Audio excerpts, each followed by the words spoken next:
आधार लिंकसाठी केंद्र सरकारच्या ई-केवायसी मोहिमेमध्ये राज्यातल्या 17.95 लाख रेशन कार्ड रद्द करण्यात आलेत आणि यामध्ये मुंबईमध्ये सर्वाधिक रेशन कार्ड रद्द करण्यात आलेत।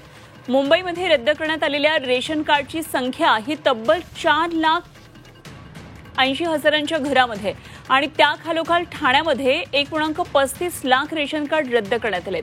राज्यातल्या एकूण 6.85 कोटी कार्ड्सपैकी 5.20 कोटींचे ई-केवायसी हे पूर्ण झालेले आहेत आणि 1.65 कोटींची प्रलंबित आहेत। बनावट कागदपत्रांच्या आधारे घेतलेल्या कार्डमुळे बांगलादेशी नागरिकांना लाभ मिळालेला आहे। तर भंडारा, गोंदिया, सातारा जिल्हे ई-केवायसी मध्ये आघाडीवर आहेत। मुंबई, पुणे, ठाणे या जिल्ह्यांमध्ये ई-केवायसी संथगतीने सुरू आहे।